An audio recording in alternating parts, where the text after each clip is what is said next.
The stench was unbearable, a sickening blend of urine, rancid ointments, and rotting flesh. Even the palace's finest incense couldn't mask it. Inside that shadowed chamber, hidden beneath the heavy curtains of the Alcazar, King Ferdinand VI's bloated body heaved with every breath. Drops of sweat, pustules, layers of fat, and a soul corroded by absolute power. The king didn't speak anymore. He groaned like a wounded bull, defeated not by battle but by his own decaying body. On the blood-stained floor, a young queen wept in silence. Her womb no longer carried life. The soaked sheet at her feet wasn't just evidence of a miscarriage. It was a declaration of failure. A failure that echoed louder than pain. The doctors avoided eye contact. The midwife crossed herself again.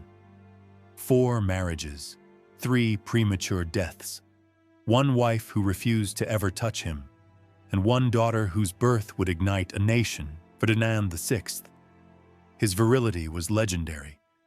Some whispered it was monstrous. So much so that none of his wives could lie with him without ending up physically, emotionally, or mentally shattered. Yet all that flesh, all that force, brought no heirs, only tragedy. They say Isabel of Braganza died hemorrhaging, her thighs torn, her eyes turned to white. That Maria Josefa Amalia locked herself in her chamber every night, clutching a crucifix, begging not to be summoned to the royal bed. That Maria Cristina, the last, required medical assistance and divine prayers to survive even the first attempt at conception. Only she gave him a child, a daughter, and with her came not peace, but war. Because that daughter had a name, but no right. The throne, they said, was not for women, and so came not calm, but fire. This isn't the story of a king. It's the story of a bed, of a body incapable of creating life, but entirely capable of destroying it, of a man who mistook potency for power. This is the story of Ferdinand VI, the Felon King, Spain's last absolute monarch, and the first to bring it to ruin from the mattress. Before the rot, there was envy.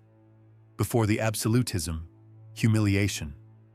Ferdinand was born a prince but never felt like a son. From childhood, he grew up surrounded by whispers, resentment, and an unshakable sense of inferiority. His father, Charles IV, was weak, easily swayed. A man more interested in clocks than crowns. But it wasn't Charles who ruled. That honor belonged to someone else. Manuel Godoy, the Queen's favorite.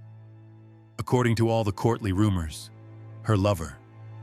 Godoy was the true Shadow King. He gave the orders. He signed the decrees. He touched what the heir could not even dream of. Young Ferdinand saw it all. Watched his mother give her affection to Godoy. Watched his father bow in submission. He grew up filled with jealousy, bitterness, and rage. He didn't study to rule. He prepared to avenge. When the moment came, he didn't hesitate. He led a conspiracy against his own father. The mutiny of Aranjuez, a revolt dressed up as national salvation. It toppled Godoy, forced Charles IV to abdicate, and at last, Ferdinand became king. For a few hours. May 1808. A silent hall, French rugs, heavy curtains. Not a cannon, not a gunshot, not even a cheer. Just signed papers, just betrayal.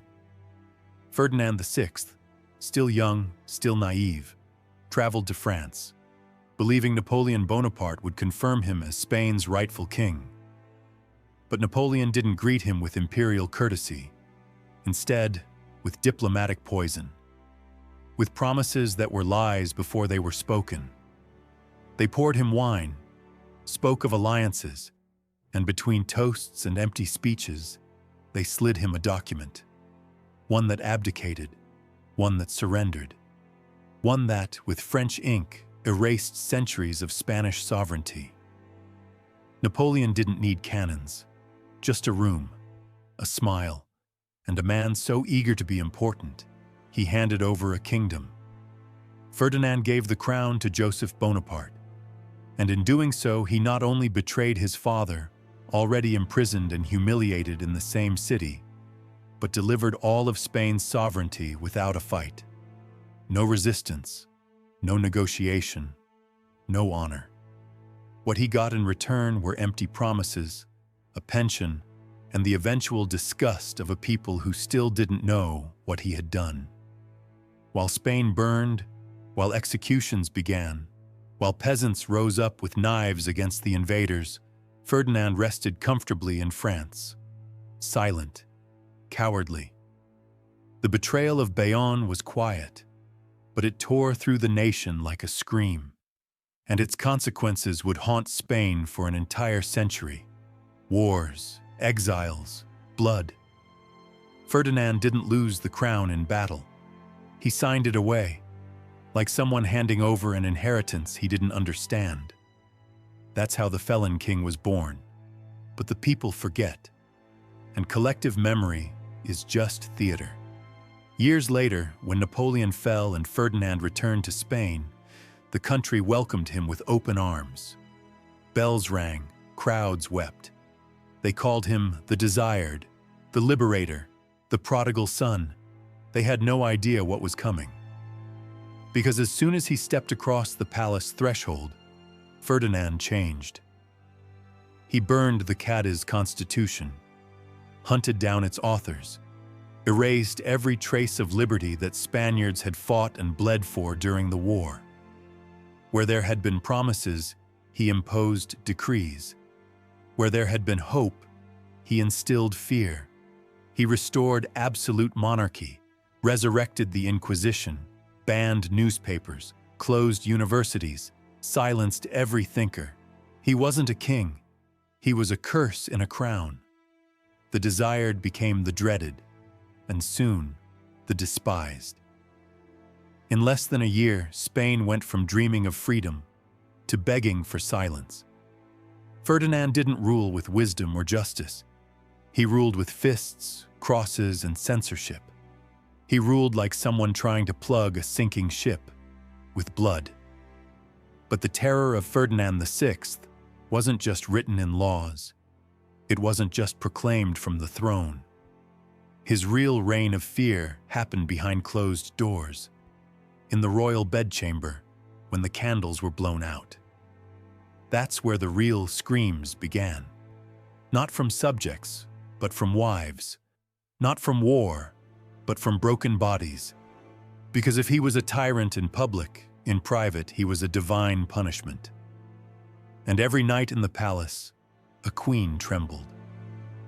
Ferdinand's life was marred by physical misfortune. He weighed over 100 kilograms, had a shrill, high-pitched voice, a blunt, apathetic demeanor, and a virility that inspired not awe, but fear. At the heart of the Alcazar, the royal bedroom wasn't a place of love or legacy. It was a butchery disguised as a bedchamber. Where life was meant to blossom, only blood remained.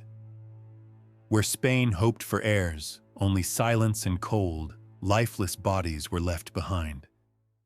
Today, some doctors might call what he suffered from genital macrosomia, a rare anatomical condition that turns a supposed gift into a curse. His infamous virility was the subject of gossip among courtiers and foreign diplomats. Not desire, but dread. The French historian Prosper Mérimée once described it without shame.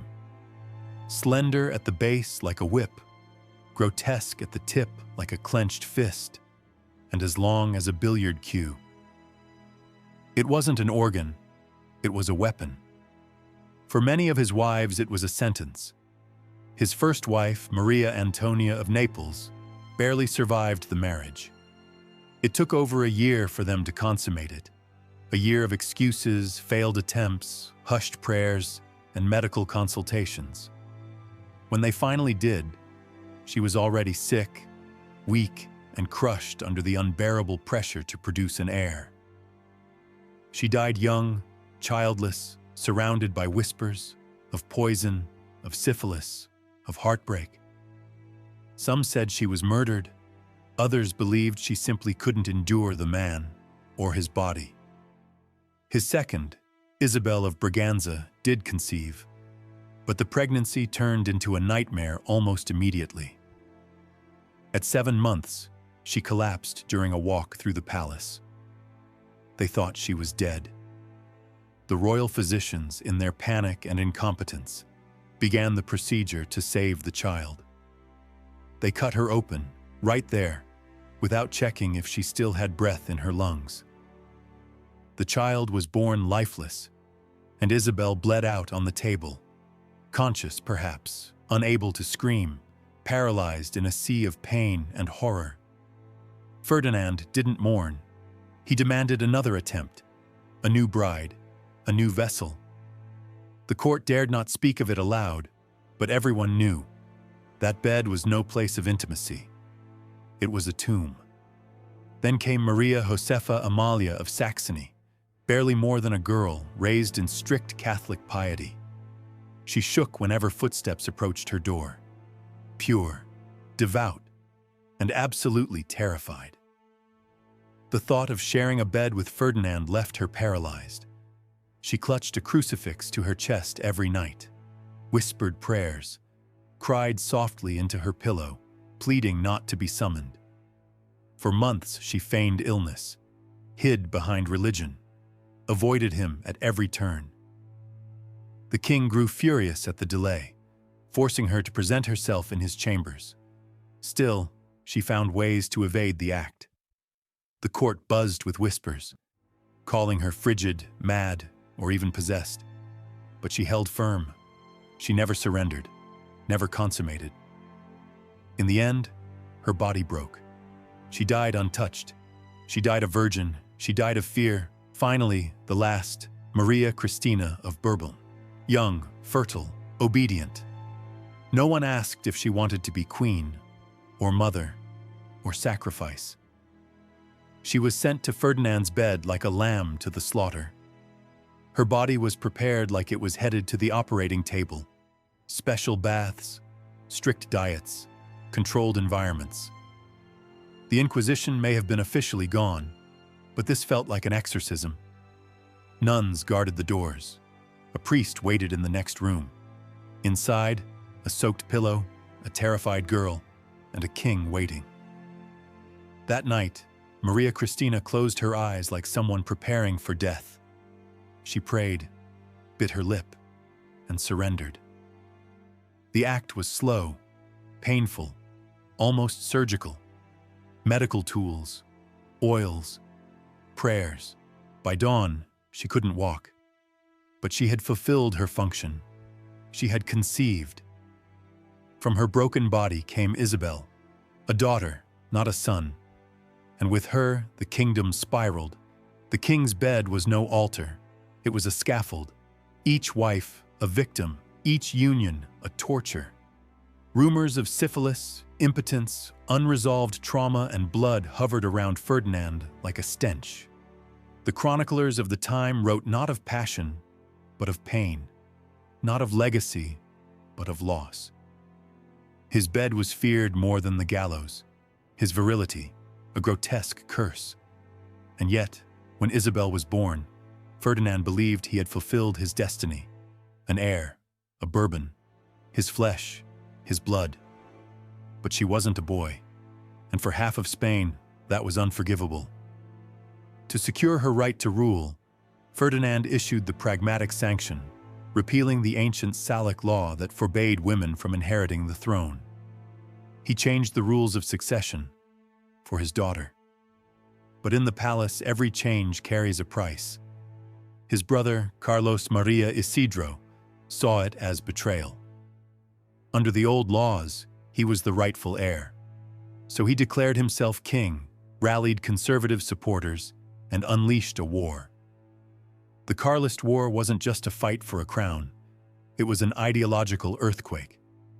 Old Spain, absolutist, clerical, rural, rose against the new, liberal, modern, urban. Little Isabel was still a child, but her very existence tore the country in two.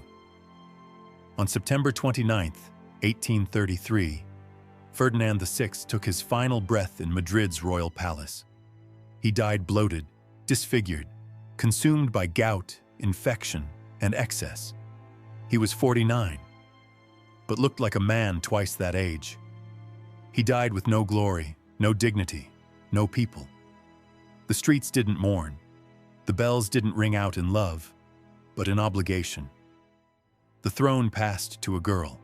The nation fell into chaos. Spain tore itself apart. Carlist versus Isabelline, conservative versus liberal, absolute versus constitutional. A war that would stain every corner of the country in blood. And all of it, the chaos, the collapse, was the legacy of a man who confused power with possession. He left behind no empire, no progress, no vision, only fear, decay, and ruin. What Ferdinand left behind wasn't a dynasty. It was a wound, a diseased body, a rotting soul, a nation in mourning, not for his death, but for what he had done to it. And yet, even in death, the king refused to go quietly. There's a legend, whispered in palace halls and scribbled in forgotten journals, that after his death, his genitals were preserved in formaldehyde, a grotesque trophy, a symbol of all that had gone wrong, not a relic of power, but a warning. They say it was stored in a sealed jar, maybe as proof, maybe as punishment, maybe simply to answer the question everyone had asked in hushed tones for years. Could it really have been that monstrous? A monstrous man, a monstrous legacy, a monstrous mistake. But the truth is this: there's no reliable evidence it ever happened. His autopsy, conducted in the royal palace of Madrid, focused on his bloated body, ravaged by gout, edema, and infection. No official document mentions the removal or preservation of any genitalia. It's a myth, a macabre echo of his reign, one born not from fact, but from scandal, from horror, from the irresistible pull of the grotesque. And maybe that's fitting. Because Ferdinand VI didn't inspire admiration. He inspired revulsion. He didn't build a kingdom. He left it broken. He didn't leave behind sons. He left behind chaos. He didn't rule with vision. He ruled with ego, rage, and flesh. A king who mistook the throne for a bed. A man who thought potency was power, and in chasing it, destroyed everything he touched. His name is rarely honored. His rule rarely studied. Even history seems to want to forget him. But the ruins he left behind, they're still here, still burning. The war he ignited with his dying breath, the Carlist War, would rage for decades. It would outlive him, outlive Isabel, outlive the century itself. Because Ferdinand wasn't just a man, he was a symbol of a dying world that refused to fade quietly, of a monarchy desperate to control women, bodies, and bloodlines, of a Spain pulled apart by the past, unable to find its future. He left behind no reforms, no achievements, no renaissance, just a jar of rumors, a trail of blood, a nation scarred by a king who never deserved the crown. And maybe that's why his story still haunts us. Not because it's unique, but because it isn't. Because even now, power still confuses itself with control, still mistakes strength for cruelty, still uses bodies, especially women's, as tools, as sacrifices, as symbols. Ferdinand VI didn't invent the violence of monarchy. He just embodied it. His reign is a cautionary tale of flesh without love, of power without purpose, of rule without mercy. So the next time you hear the phrase, the Felon King, remember, it wasn't just a nickname, it was a verdict. He didn't fall in battle, he collapsed under his own weight. under his own sins. He left no golden age, no legacy of hope, only silence, only shame, only a nation looking for healing in the ashes of his rule. And if someone tells you his organ was preserved, ask yourself, does it really matter if it was? Or has the man become the myth? Has the body become the warning? Because this story isn't about superstition, it's about consequence. Not about royal blood, but about what it costs to worship it. It's about the hidden chambers of history, the stories we were never meant to know. It's about kings who break nations, not with wars, but with desire. It's about thrones that rest on screams instead of stability. And it's about remembering. Because what happened once can happen again. And the past may not repeat itself, but it always, always rhymes. If this story chilled you, share it. Because truth, no matter how ugly, deserves to be told. And here, we don't tell fairy tales. We dig up what was buried, beneath the crown, behind the curtain, under the sheets. This was the story of Ferdinand VI, the Felon King. Only on Wounds of History, the official Echoes of Torture channel.